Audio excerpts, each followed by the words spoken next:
Hello students, आज का हमारा जो इलेक्ट्रोस्टैटिक्स का नेक्स्ट टॉपिक है electric field intensity due to an electric dipole on the equatorial line. ठीक है, पिछले लेक्चर में हमने क्या किया था, ऑन द एक्सियल लाइन। आज हम कर रहे हैं इक्वेटोरियल लाइन के कारण electric field intensity due to an electric dipole.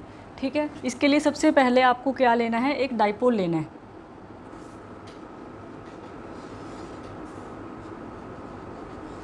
ये क्या है, आपका कोई डाइपोल है जिस पे एक माइनस क्यू चार्ज है, एक क्या है प्लस क्यू चार्ज है। इन दोनों के बीच की जो दूरी है वो कितनी है, 2L।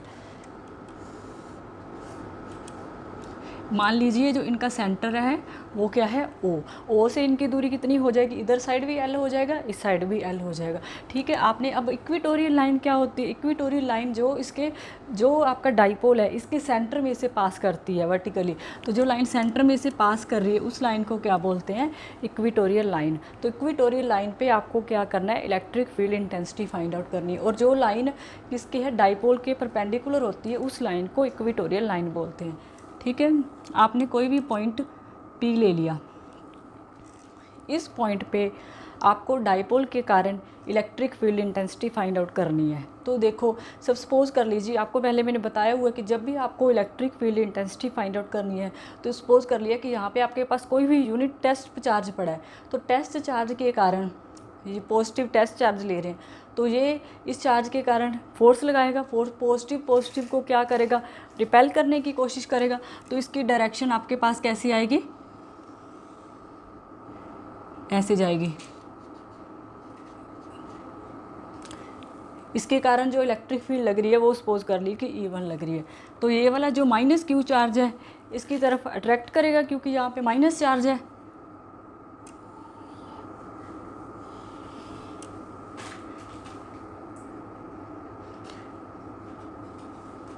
इस साइड पे E2 इलेक्ट्रिक फील्ड ले ली।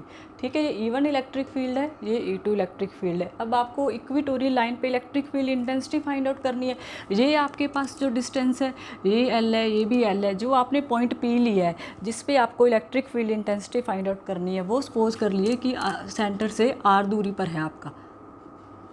ठीक है, R दूरी पे आपने कोई भी पॉइंट P ले लिया जिस पे आपने electric field intensity find out करनी है। तो सबसे पहले देखो, ये मान ली A पॉइंट है, ये मान लीजिए B पॉइंट है। देखो यहाँ पे AP और PB इक्वल डिस्टेंस है दोनों का।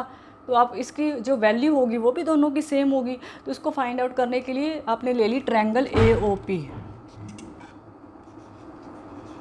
देखो ये आइसोसेलेस ट्रायंगल बन गई अगर दो साइड्स इक्वल आती है। तो ट्रायंगल AOP में अगर आपको AP फाइंड आउट करना है तो AP का बाय पाइथागोरस थ्योरम लगा सकते हो कि AP का स्क्वायर किसके इक्वल होगा, PO का AO का स्क्वायर प्लस OP का square.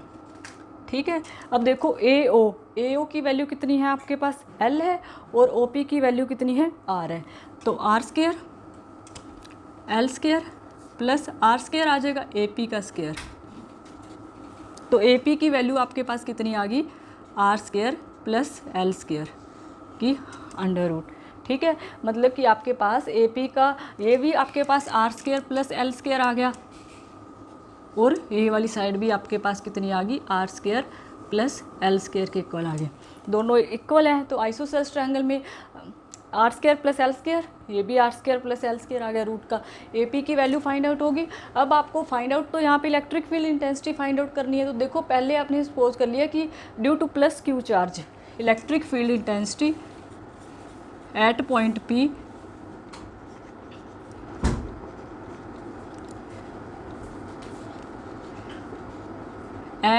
P due two plus Q charge, positive charge के कारण जो आपकी इलेक्ट्रिक फील्ड इंटेंसिटी आ रही है वो आपने क्या माना है, E1 किसके इक्वल होगा, 1/4 pi epsilon not Q charge है आपका divided by R square plus L square की स्क्वायर करेंगे।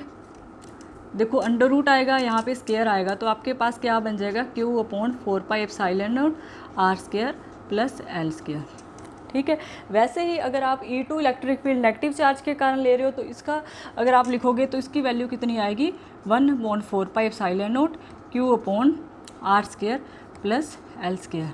देखिए दोनों के अब मैग्नीट्यूड, तो मतलब ये यहाँ से क्या पता चला कि दोनों के जो मैग्नीट्यूड है E1 और E2 के एक दूसरे के इक्वल है। ये भी Q upon 4 pi epsilon naught R square plus L square आ रहा है, यहाँ पे भी Q upon R square plus L square आ रहा है। अब साथ में क्या है 4 पाई एप्सिलॉन नॉट। आप इस टॉपिक में कर क्या रहे हो कि किसी भी डाइपोल के कारण electric field intensity find out कर रहे हो इक्वेटोरियल लाइन पर। इक्वेटोरियल लाइन पे आपने कोई भी पॉइंट P ले लिया, उस पॉइंट पे फाइंड आउट कर रहे हो। तो उसके लिए सबसे पहले आपको ये डिस्टेंस फाइंड आउट कर लिया, क्योंकि ये दोनों के बीच डिस्टेंस तो पता होना चाहिए कि कितना है, क्योंकि इलेक्ट्रिक फील्ड इंटेंसिटी का फार्मूला क्या होता है 1/4 pi epsilon naught Q by R square. तो ये फाइंड आउट कर लिया, ये फाइंड आउट कर लिया, तो E1 आपके पास ये आ गया, E1 E2 आपके पास ये आ गया। तो दोनों क्या हैं, बराबर है magnitude, E1 is equal to E2। अब आपको देखो क्या फाइंड आउट करना है। आपने ये तो फाइंड आउट कर लिया कि दोनों बराबर है। अब इसमें आपको इसका रिजल्टेंट वेक्टर फाइंड आउट करना है कि रिजल्टेंट मैग्नीट्यूड कितना होगा इलेक्ट्रिक फील्ड इंटेंसिटी का। इसके लिए क्या करोगे, अब आप सपोज कर लीजिए कि ये एंगल आपके पास थीटा है, ये आप यहाँ पे कोई भी आपने हॉरिजॉन्टल लाइन ले लिया, ऐसे बढ़ा दिया इसको, ठीक है।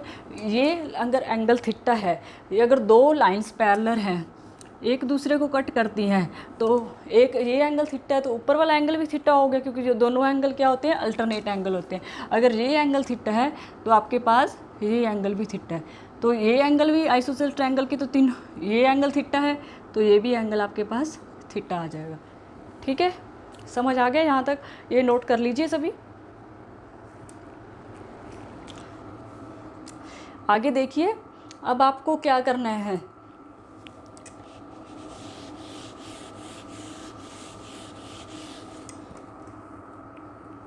अब आपको इसका रिजल्टेंट फाइंड आउट करना है। दो इलेक्ट्रिक फील्ड इंटेंसिटी का रिजल्टेंट क्या आएगा, तो इसके लिए रिजल्टेंट फाइंड आउट करना है। तो रिजल्टेंट फाइंड आउट करने के लिए हमने क्या लिया, ये एंगल थीटा सपोज कर लिया, तो ये भी एंगल थीटा होगा अल्टरनेट एंगल के कारण।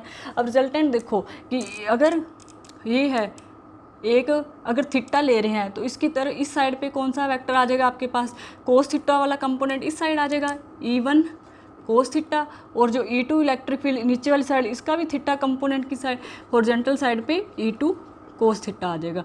और इसका जो वर्टिकल कंपोनेंट है वो क्या होगा E1 साइन थीटा और E1 sine theta, E2 sine theta दोनों।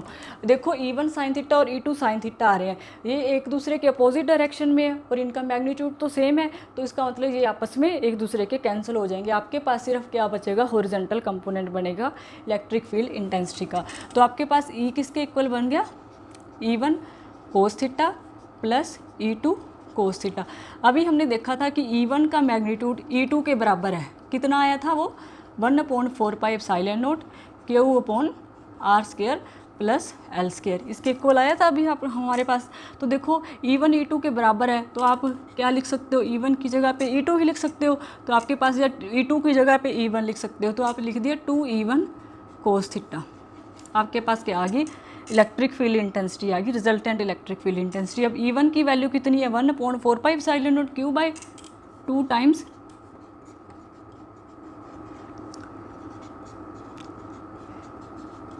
अब देखो यहाँ पे आपको कोस थीटा की वैल्यू चाहिए कि कोस थीटा कितना होगा। कोस थीटा निकालने के लिए आपको पता है कि बेस, ये आपका बेस है, ये आपका परपेंडिकुलर है, ये आपका हाइपोटेन्यूज है। तो बेस अपॉन हाइपोटेन्यूज किसके बराबर होता है, कोस थीटा के बराबर।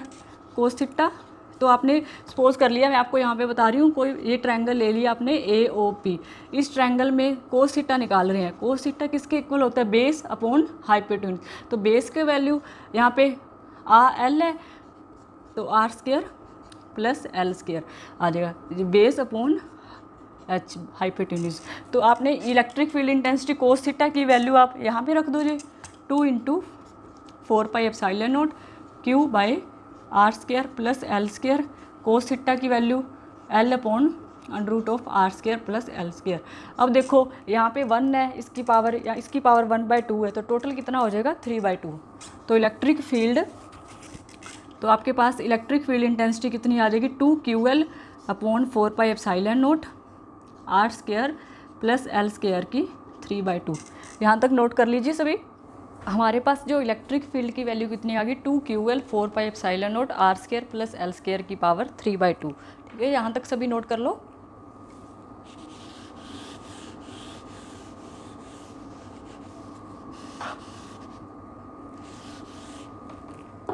जो आपके पास इलेक्ट्रिक फील्ड इंटेंसिटी की वैल्यू आई है वो कितनी है, 4 pi epsilon not Q2L R square plus L square की 3/2। ये आपके पास इलेक्ट्रिक फील्ड आ गई। आपको पता है कि डाइपोल डाइपोल मोमेंट किसके इक्वल होता है, Q into 2L, product of any charge multiplied by the distance between the two charges. तो P is equal to Q into 2L होता है। तो आप इसकी जगह पे P लिख सकते हो, E is equal to P 4 pi epsilon naught R square plus L square की 3/2।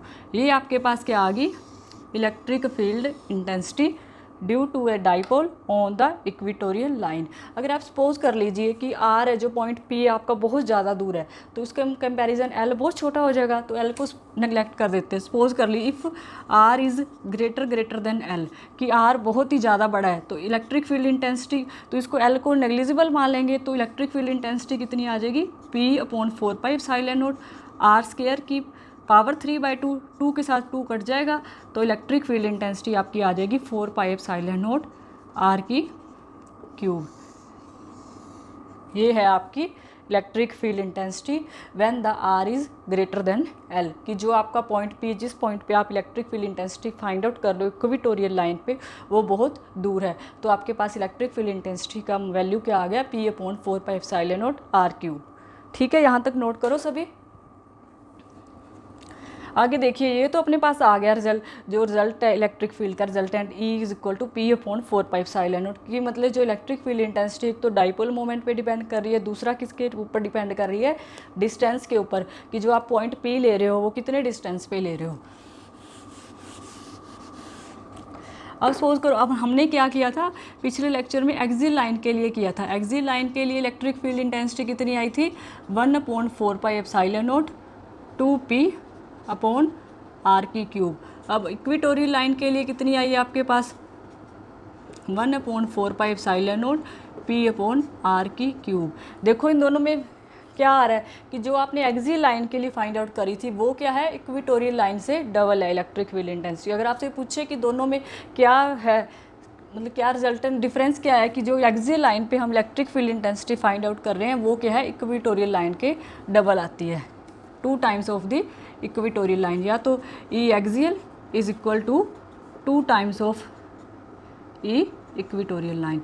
ये था हमारा आज का topic, electric field intensity due to an dipole on the equatorial line. ठीक है, सभी को समझ आ गया। तो अगर आपको मेरा लेक्चर पसंद आए तो आप इसे लाइक करें व अपने दोस्तों के साथ शेयर करें। Thank you.